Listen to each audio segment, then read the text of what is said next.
नमस्ते। Competitive exams के लिए हिंदी ग्रामर पढ़ते हुए कभी ये ख्याल आता है कि भाई ये कितना मुश्किल है? तो यकीन मानिए, ये ख्याल बहुतों के मन में आता है। ये कई लोगों के लिए एक चुनौती है।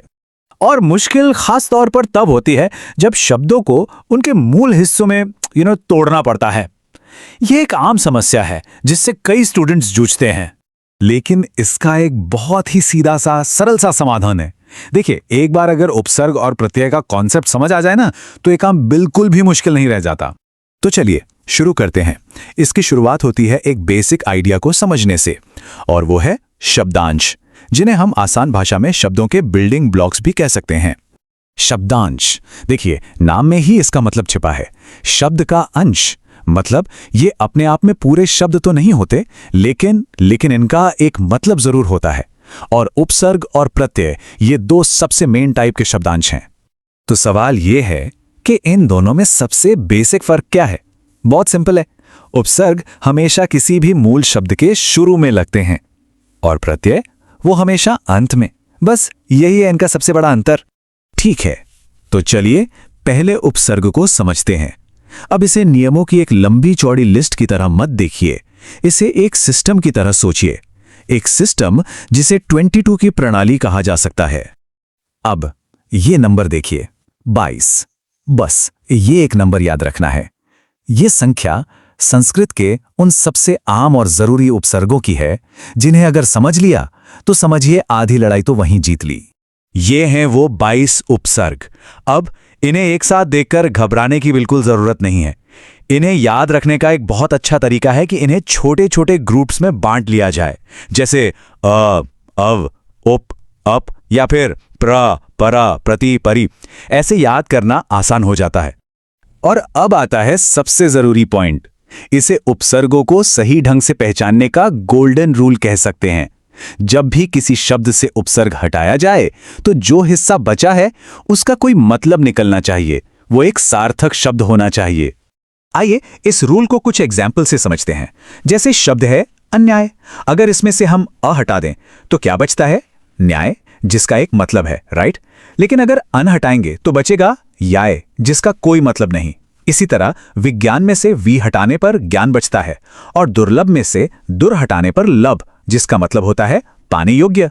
तो देखा, रूल काम कर रहा है। हाँ, संस्कृत के अलावा एक और बात याद रखनी है। हिंदी में ना कुछ उपसर्ग दूसरी भाषाओं से भी आए हैं। इन्हें कहते हैं आगत उपसर्ग, जैसे गैर, ला, बद और अंग्रेजी का सब। ये भी अक्सर शब्दों में मिल जाते हैं, तो इन पर भी ध्यान देना है। तो उपसर्ग तो क्लियर हो गए। अब बात करते हैं प्रत्यय की। अब देखिए, प्रत्यय को हम मेनली दो कैटेगरी में बांटते हैं, कृत प्रत्यय और तद्धित प्रत्यय। और इन दोनों का अंतर समझना बेहद जरूरी है। तो फर्क क्या है इन दोनों में? कृत प्रत्यय जो हैं वो हमेशा क्रिया यानी वर्ब या उसके मूल रूप जिसे धातु कहते हैं उसके आखिर में जुड़ते हैं। जैसे लड़ना एक क्रिया है और उससे बना लड़ाकू। वहीं दूसरी तरफ तद्धित प्रत्यय वो संज्ञा, सर्वनाम या विशेषण जैसे शब्दों के अंत में लगते हैं। जैसे दूध, जो एक संज्ञा है, उससे बना दूध वाला। सिंपल।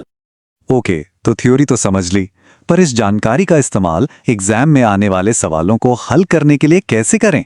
चलिए वो देखते हैं। एग्जाम्स में ना अक्सर बहुत बारीक अंतर वाले सवाल आते हैं जो कंफ्यूज कर सकते हैं। मिसाल के तौर पर, क्या इन शब्दों में ईन प्रत्यय की सही पहचान हो सकती है? यहां ध्यान से देखें, पुजारिन और मालकिन में छोटी ई वाला इन प्रत्यय है, लेकिन रंगीन में बड़ी ई वाला ईन प्रत्यय है। मात्रा का ये छोटा सा फर्क एग्जाम में बहुत मैटर करता है। चलिए अब एक और मुश्किल सा दिखने वाला शब्द लेते हैं, प्रत्युत्पन्नमति। ऐसे शब्द पहली नजर में डरावने लग सकते हैं, लेकिन जो तरीका हमने सीखा है उससे इन्हें भी बड़ी आसानी से तोड़ा जा सकता है। तो जब हम इसे तोड़ते हैं तो पता चलता है कि इसमें प्रति उपसर्ग है। और यहां एक बहुत जरूरी बात पर ध्यान देना है। इसका जो मूल शब्द है वो उत्पन्न है, न कि उत्पन्नमति। ये एक बहुत ही कॉमन मिस्टेक है जिससे बचना है।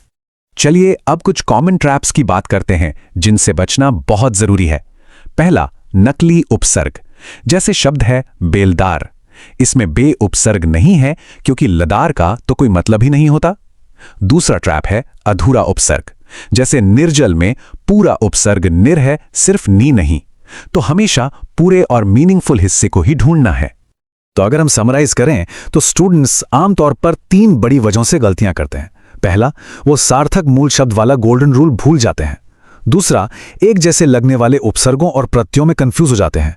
और तीसरा, वो 22 मुख्य संस्कृत उपसर्गों को ही नहीं पहचान पाते। तो आखिर में सबसे जरूरी टेकअवे क्या है? स्ट्रैटेजी बहुत ही सिंपल है। किसी भी शब्द को देखें तो सबसे पहले उसके मूल शब्द को पहचानने की कोशिश करें। एक बार वो मिल गया तो उपसर्ग या प्रत्यय अपने आप सामने आ जाएगा। तो इस पूरी जानकारी के साथ अब शब्दों को आत्मविश्वास से तोड़ने की तैयारी लगभग पूरी है। उम्मीद है अब से ये प्रोसेस पहले से कहीं ज्यादा आसान लगेगा।